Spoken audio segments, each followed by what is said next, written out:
why you need IVUS for left main PCI, some of the basic tips and tricks to acquire image, and role of IVUS during left main PCI, pre-procedure, during procedure, post-stenting, and evaluation of stent failure.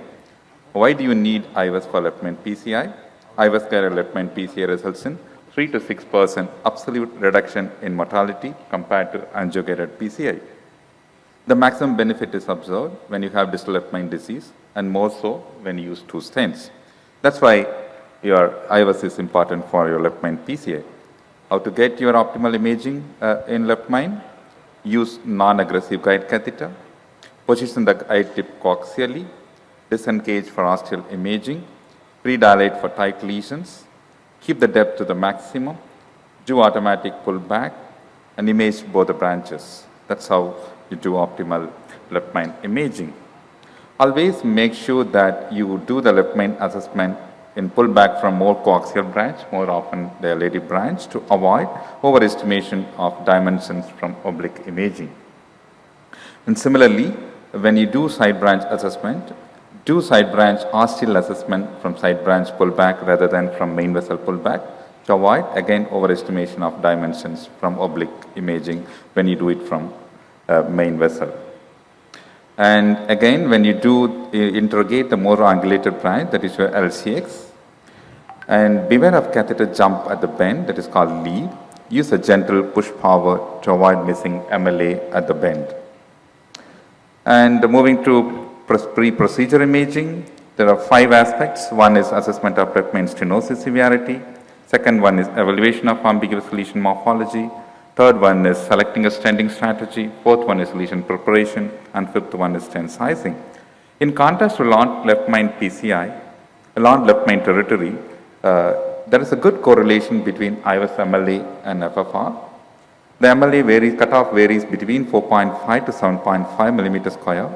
However, only the 6 millimeter criteria has been prospectively validated. In the retro study, IVUS guided deferral, when the MLA is more than 6 millimeter square, showed outcomes similar to revascularization when the MLA is less than 6 millimeter square, which underwent revascularization. And the worst outcomes were observed in the smaller group of patients with MLA less than 6 millimeter square who were managed medically. So you always use a cutoff of 6 millimeter square when you evaluate left main for lesion significant assessment.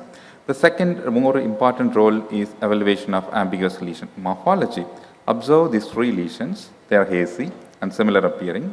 However, IVUS showed calcified nodule in the first case, and a thrombus in the second case, and a ruptured plaque in the third case. They're all different pathologies and require different type of treatment. And here you see a tight left main ostial lesion. It's more of a gross negative remodeling rather than a plaque-related stenosis. This patient turned out to be negative on FFR. And here you see a young lady presented with the inferior wall MI, stable at presentation. You see a smooth appearing left main bifurcation lesion, and IVUS showed extensive scat involving both LAD and LCX in addition to the left main.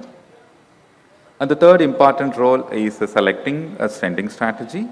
When you have a side branch MLA, which is less than 4 millimeter square, and a plaque burden, which is more than 50%, 2 stent strategy is preferable to a single stent crossover strategy. The next role is lesion preparation. When there is a calcified plaque in the left main, IVUS and the IVUS calcium score is 2 or more, an aggressive atherectomy strategy is indicated. And moving on to the next one, that is your stent sizing. How do you select your landing zone? Landing zone is a site with no plaque, or largest lumen with 50% plaque burden, less than 50% plaque burden in the proximity of the lesion. Main branch proximal landing zone should be at least 8 millimeter proximal to the carina for doing a part. And the side branch stent sizing is based on the distal main vessel landing zone and side branch landing zone. And the stent diameter is average distal landing zone lumen diameter upsized to the nearest 0.25, taking into account the expansion limit of the stent for left main expansion. Main vessel stent length is the distance between 2 landing zones. Side branch stent length is the distance between the distal landing zone and the intended amount of protrusion into the main vessel for crushing or doing other strategies. Part balloon is sized to the proximal landing zone, average reference lumen diameter upsized by 0.25. And during procedure, it helps in confirming the completeness of the crushing. and the wire cross through the optimal side branch cell and ruling out abdominal wiring. And after stenting, it helps in understanding under expansion, malposition, geographic miss, dissection, and longitudinal deformation.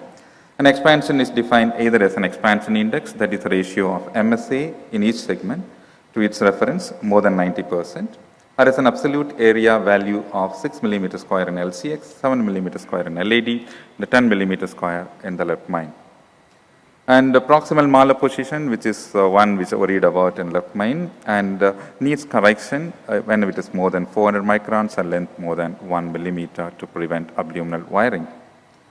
And geographic miss, any residual lesion with a plaque burden of more than 50% and reference lumen area of less than 4.5 millimeter square within 5 millimeter stentage needs additional stenting. And any distal edge hematoma with a medial extension, angle of more than 60 degrees and length of more than 3 millimeter needs additional stenting. And moving to the final area, that is your stent failure. There are a few examples I'm going to show here. This is a patient, a renal failure, not suitable for surgery, underwent stenting with a V-stenting strategy, had sudden cardiac death after 1 month. If you see the image here, there is a gross under expansion of the LAD part of the stent. So this is an example of stent failure resulting from under expansion.